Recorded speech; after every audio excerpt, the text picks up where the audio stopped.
Microsoft's Gaming Copilot will be coming to Xbox Series X and S this year. So this was announced recently by Xbox, and some people are very unhappy about this, and I'm one of them, because this is a step in a direction that I think will make gamers lazier and dumber. Now hear me out. So a lot of people, when they play video games, they get stuck, right? And they might get stuck on a certain point for a very long time. Like when I was a kid, like when you got stuck on something, you didn't have a ton of options. You pretty much had to bang your head against the wall and try to figure it out for yourself, or maybe a friend of yours might know the answer or something like that.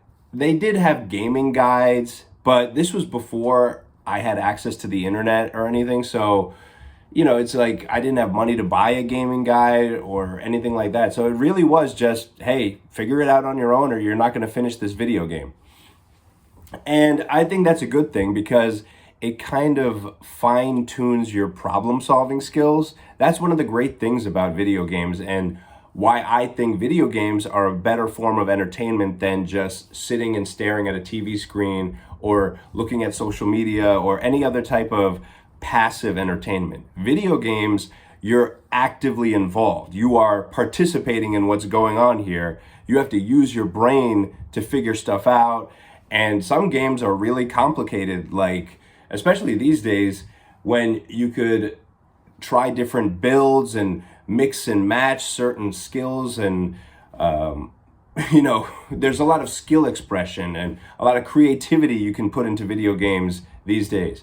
So that's part of the fun of the game, and it's part of making you, I don't want to say a better gamer. I guess because like those skills in one video game can translate to another video game, but it also translates to your life too, because again, it's helping you solve problems.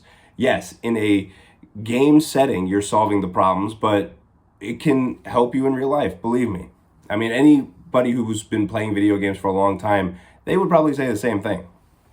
So when I was a kid, I can distinctly remember playing Sega Genesis, and there was a video game called Animaniacs that was based on the cartoon TV show Animaniacs, which was a show I loved when I was a kid. And I got stuck on a level where I just couldn't progress. Like in the game, you play as the three Animaniacs, Yakko, Wacko, and Dot, and you can swap between characters. And I got to a point where there was a gap you couldn't jump over, but I couldn't figure out how do you get across this gap. And I was a little kid, I don't have gaming guides, I don't have anything. So I just kept trying and trying. I would keep falling the gap and dying. And there was this object that was sitting right at the edge of the gap before you fall into the gap. But I didn't know what to do with it. I don't think you could pick it up. You couldn't do anything with it. But I didn't know if you jumped on top of the object and then jumped over the gap. That didn't work. So eventually one day I just threw the kitchen sink at the thing and just swapped between the characters, started button mashing, and eventually I figured out, one of the characters, I think Wacko, the smaller boy character, I think with the blue shirt, he has a hammer or a mallet, and you can hit this object with the mallet and then something falls from the sky, allowing you to cross over the gap.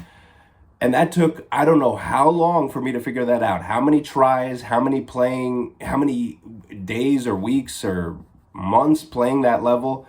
But eventually I got past it. And to this day, I remember that because I didn't cheat by looking at a gaming guide or asking somebody else.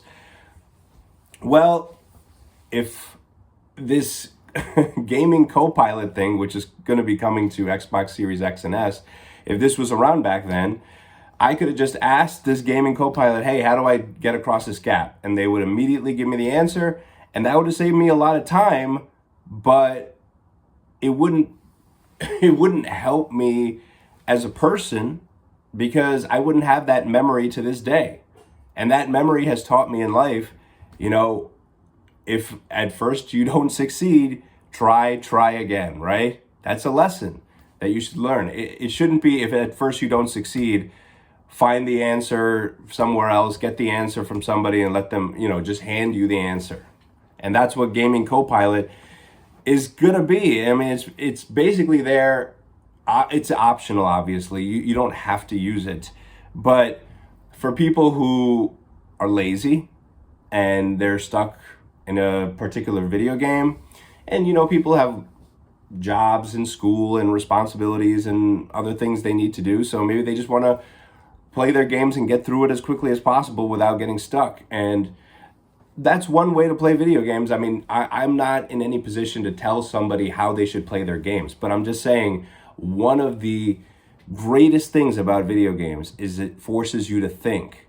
They force you to think. Video games that are great, they force you to think. Those are the video games you remember. See, I remember that Animaniacs memory because it wasn't easy. I don't remember what happens in easy games where I just progress so quickly and there's no feeling of, I guess, fulfillment getting through the game because it was so easy. Yeah, I don't remember any games like that. I don't remember easy games. I remember challenging games. I remember, I think it was Prince of Persia Sands of Time. There was a similar puzzle that you were running around this room and there's nothing around, and I'm like, where am I supposed to go? What am I supposed to do? And then eventually you figure out, oh, there's some noise when you go near a certain part of that room that you're in, and you're supposed to use that noise to guide you to where you're supposed to go. It's little things like that. I remember that. That was, Prince of Persia Sands of Time came out on the GameCube when I was a kid, more than 20 years ago. That was crazy that I still remember that. But I don't remember the easy stuff. So, if kids today have Gaming Copilot on their Xbox Series X or Series S, and they can just ask, hey, how do I get past this zombie in Resident Evil 4 Remake? It's because they keep dying over and over again. How do I get past it? And then they're going to tell them, well, use the use the shotgun or go hide behind this object while you aim at the zombie and shoot it's if they just hand you the answer. That wasn't a great example, I know, but you get what I'm saying. I'm trying to okay, let's say Resident Evil Requiem. That's a recent game, right? So, asking, oh, well, how do you get this particular weapon, or how do you get infinite ammo? How do you get the freaking rocket launcher or whatever? And then they're going to say, well, you get the rocket launcher from this particular place or by doing this particular thing. And then you're just like, oh, great. And they just handed you the answer. But it takes the fun away. There's no feeling of victory there. It's hollow because you didn't actually do anything. You just followed the answer that was given to you by AI. So I think it's really lame. And I do have a memory of when I was a kid when I did use a gaming guide. So on the Nintendo GameCube, there was a video game called Star Fox Adventures, which is a fun game, and I hope Nintendo adds it to their Nintendo Switch Online service. Now, when I bought the game, I believe at the very same time there was a gaming guide, and I just bought it with it. I don't know if it was on sale or if it was free. For some reason, I had the gaming guide, which was the first time I ever had a game guide. And it was a very colorful book, and I liked looking through it and stuff. But I found that when I was playing the game, as soon as I ran into trouble, the moment I didn't know what to do, I ran to the guide. So I remember this game being really easy because I was never challenged, because I had this book sitting right next to me. So the instant that I couldn't figure something out, I can immediately look and check. It's like having the answers for the test. Except, tests in school suck. Video games are a form of entertainment. They're supposed to be fun, and looking at the gaming guide takes the fun away from it and takes the challenge away, and it destroys the experience, in my opinion. And I know people will say, well, if people want to use it, they can use it, and you shouldn't tell them what to do. But in this case, I'm going to say video games are a lot more fun when you are forced to figure things out for yourself. And they're also saying in the future that this Gaming Copilot, or something that Microsoft is doing or Xbox is doing, they're going to actually have a way of the AI playing the game for you, basically like a ghost player. You just hand over the controls to the AI, and they will beat the boss for you. You know, if you're playing a really difficult boss in, let's say Resident Evil Requiem or something, and you just keep dying over and over again, the AI will just take the controls and you just sit there and stare at the screen like you're watching TV and let the AI beat the boss for you. Again, destroys the experience. And I would imagine that game developers wouldn't like that. They put all this effort into creating like challenging bosses that have interesting ways of attacking you, and then you're just using some AI to beat the thing. And it's like you're not actually using the AI, you're just sitting there. The AI is going to beat the boss for you. So Microsoft and Xbox will play your games for you. You will pay for the game and then they'll play it for you. And you will get no feeling of accomplishment whatsoever. And I'm just saying, having these options available, especially for kids, like if they grow up on this, having Gaming Copilot, I mean, they could just skate their way through every game, and it just sort of, in my opinion, it might lead to the lessening popularity of video games in general as you know, the current generation of adults gets older and eventually they leave the earth, and then these kids coming up, they just used to playing games by having AI do things for them.